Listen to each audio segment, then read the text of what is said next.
PM Modi के बाद अभिनेत्री और mental health advocate Deepika Padukone ने 10वीं-12वीं के परीक्षार्थियों के साथ परीक्षा पर चर्चा कार्यक्रम किया। इस दौरान दीपिका पादुकोण ने छात्रों को बोर्ड परीक्षा के छात्रों से संवाद करते हुए कई सारी एक्टिविटीज करवाई। इस दौरान दीपिका ने छात्रों को एक कागज पर अपना स्ट्रेंथ लिखने को दिया, जिसमें उन्होंने कहा कि इससे आपको क्लैरिटी मिलती है कि हमारी ताकत क्या है और हमें किन चीजों पर मेहनत करने की जरूरत है। इस दौरान दीपिका पादुकोण ने 5-4-3-2-1 गेम भी खेला, जिसमें छात्रों ने 5 चीजों को देखना, 4 चीजों को छूना, 3 चीजों को सुनना, 2 चीजों को सूंघना और 1 चीज को टेस्ट करने के लिए कहा। इस दौरान छात्रों ने बड़े उत्साह के साथ मस्ती करते हुए इस खेल में हिस्सा लिया।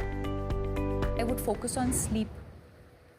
स्लीप एक सुपर पावर है जो फ्री में मिलता है। I think sleep is a very important part of good mental health.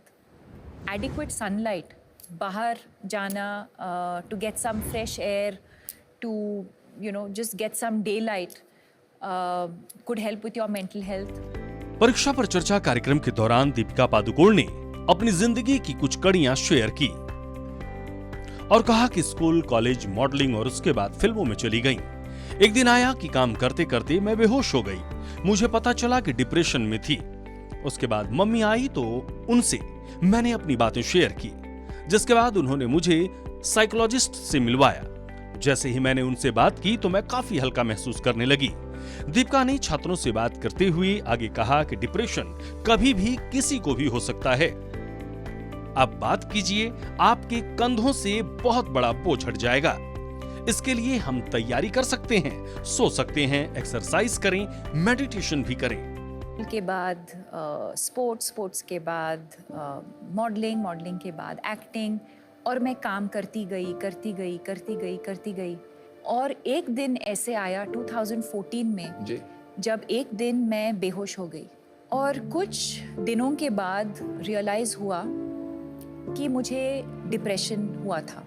एक डिप्रेशन एक ऐसी चीज है जो हम देख नहीं सकते, एक बहुत ही इनविजिबल चीज है। हो सकता है अभी कि हमारे बीच कुछ लोग हैं जो एंजाइटी फील कर रहे हैं या डिप्रेशन फील कर रहे हैं और हमको पता भी नहीं चलेगा, बिकॉज ऊपर से मैं स्माइल कर रही हूँ, मैं सबके साथ हाय हेलो बोल रही हूँ। और ये आपने I was very lucky in that moment that my mother realised, और उन्होंने कहा कि एक साइकोलॉजिस्ट को फ़ोन करते हैं। जैसे ही मैं बात करने लगी इस इलनेस के बारे में, I started feeling so free, so light, और वहाँ से मेरा जर्नी शुरू हुआ मेंटल हेल्थ अवेयरनेस को लेके। बहरहाल परीक्षा पे चर्चा कार्यक्रम से छात्रों पर होने वाले दबाव को कम करने की ये एक शानदार कोशिश है।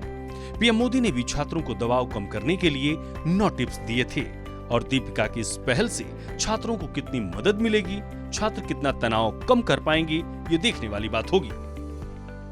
ब्यूरो रिपोर्ट, सूर्या समाचार।